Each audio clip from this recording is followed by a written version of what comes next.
ఓం శ్రీ మహాగణాధిపతయే నమః. శ్రీ మహాసరస్వత్యే నమః.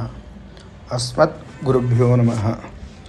ఈ రోజున భవమంత్ర ఛానల్లో సర్వసిద్ధులకు మూలమైనటువంటి భైరవ సిద్ధ మంత్రం గురించి తెలుసుకుందాం. అలాగే మీరు ఇంతకుముందు ఎటువంటి సాధనలు చేసినా కూడా సాధనలలో మీకు సిద్ధి కలగకపోయినా, మంత్రములు పనిచేయకపోయినా, లేదా మీకు సాధన చేసేటటువంటి శారీరకమైనటువంటి కొన్ని బాధలు కలిగినా కూడా ఆ సాధన మీకు పనిచేయదన్నమాట. అటువంటి ఇబ్బందులు ఏమైనా ఉంటే తొలగించి మీకు సాధనా మార్గంలో చాలా ముందరికి తీసుకువెళ్ళేటువంటి సిద్ధరూపుడైనటువంటి ఒక భైరవ మంత్రం గురించి తెలుసుకుందాం. ముందుగా సిద్ధులు అంటే అందరికీ మామూలుగా కూడా సిద్ధుల గురించి చెప్తే అణిమ, గరిమ, లగిమ, మహిమ, ఈశిత్వ, వసిత్వ, ప్రాకామ్య, భుక్తి, ఇచ్ఛా సిద్ధుల గురించి చెప్తారు. ఒక్కొక్క సిద్ధికి ఒక్కొక్క లక్షణం ఉంటుంది. ఇది యోగ సాధన వల్ల, మంత్రానుష్ఠానం వల్ల కూడా కలుగుతాయి. సిద్ధ పురుషులు అని ఎవరిని చెప్తారయ్యా అంటే, కొంతమందికి కొన్ని శక్తులు ఉంటాయి. వారు ఇక్కడే ఉంటారు కానీ ఇంకో దగ్గర కూడా ఉపస్థితమై ఉంటారు. ఇలాంటి లీలలన్నీ కూడా మనం కృష్ణుడి దగ్గర చూసాం. ఆయన దగ్గరే అన్ని సిద్ధులు ఉన్నాయి కాబట్టి ఆయన అలాంటి ఎక్కువ లీలలు చేయగలిగినటువంటి వాడు. అందుకే కృష్ణ పరమాత్మని కూడా గురువుగా కూడా చాలామంది భావిస్తారనమాట. ఇలా సిద్ధ పురుషుల గురించి మనం మాట్లాడుకుంటూ ఉంటే చాలామంది సిద్ధులు, సిద్ధ పురుషులు చాలామంది ఉన్నారు.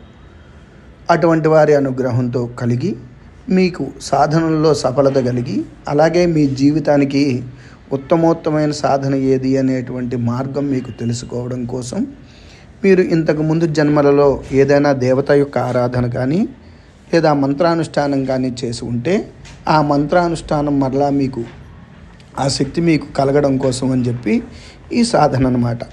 అయితే ఇక్కడ భైరవుడు సిద్ధస్వరూపుడైనటువంటి గురుస్వరూపంలో కనిపిస్తారు. ఈ మంత్ర సాధన చేసిన వారికి కొంతమందికి స్వప్నంలోను, కొంతమందికి ఒక మనిషి మాట రూపంలో చెవిలో వినపడడం, ఇలాగా కొన్ని కలుగుతాయి. అటువంటి వారు అందరూ కూడా వారి సాధనలు తెలుసుకొని అవి చేసుకోవచ్చు అన్నమాట.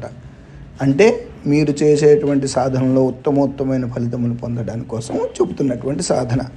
ఈ సాధనని చేసుకోవాలి అనుకునేవారు, ఓపిక ఉన్నవారు సాయం సమయం నందున కానీ, లేదా ఆరోగ్య పరిస్థితులు బాగులేనటువంటి వారు ఉదయం సమయం నందున కానీ ఈ సాధన చేసుకోవచ్చు. ఈ సాధనను స్త్రీ పురుషులు ఎవరైనా కూడా చేసుకునవచ్చు అన్నమాట. ఈ సాధన చేయాలనుకునేవారు భైరవమూర్తి పటమును కానీ, శివలింగమును కానీ, లేదా శివుని యొక్క పటమునందు కానీ ఒక నువ్వుల నూనె దీపారాధన వెలిగించి ఎర్రని వస్త్రములు పరుచుకొని, ఎర్రని వస్త్రములు కట్టుకొని, లేదా పచ్చ వస్త్రములు కూడా వాడుకోవచ్చు. పసుపచ్చ వస్త్రములను కూడా కట్టుకొని ఈ సాధన ప్రారంభించవచ్చు. పురుషులు రుద్రాక్షమాలతోనూ, స్త్రీలు వారి దగ్గర లభ్యమైనటువంటి ఏ మాలతో అయినా చేయొచ్చు, రుద్రాక్షమాల కాకుండా. మంత్రానుష్ఠానం ప్రారంభం చేయడానికి ముందుగా గణపతి మంత్రం ఉంటే గణపతి మంత్రమును, గురు మంత్రమును జపం చేయాలి. ఈ రెండు లేని పక్షంలో ముందుగా విఘ్నేశ్వరుడికి పూజ చేసి తరువాత ఈశ్వరునకు పూజ చేయాలి. ఈశ్వరుడినే గురువుగా భావించి, మీ తల్లిదండ్రులు ఎవరైతే ఉన్నారో మీ తండ్రిని కూడా గురువుగా భావించి మంత్రానుష్ఠానము చేసుకొనవచ్చు అన్నమాట. ఈ మంత్రానుష్ఠానము రోజుకి మీ శక్తి కొలది చేస్తూ ఉంటే శుభ ఫలితములు కలుగుతాయి. కానీ ఈ మంత్రానుష్ఠానం ఉదయం చేసి సాయంత్రం కూడా చేయగలిగేవారు ఎవరైనా ఉంటే వారు చేయవచ్చు. ఆహార నియమములు సాధారణంగా చెప్పక్కర్లేదు, పాటించవలసిన ఆవశ్యకత ఉంది. ఒకవేళ అలా పాటించలేని వారు ఉదయాన్నే కనుక జపం చేస్తూ ఉంటే ఇక ఆహార నియమములతో పని ఉండదు కాబట్టి వారు ఉదయాన్నే కూడా జపం చేసుకోవచ్చు అన్నమాట. మంత్రము కాలభైరవాయ సిద్ధస్వరూపాయ నమః అంటే కాలభైరవుని సిద్ధిని ఇవ్వమని చెప్పి, సిద్ధి స్వరూపంలో నన్ను అనుగ్రహించమని చెప్పి మీరు ప్రార్థిస్తున్నారు.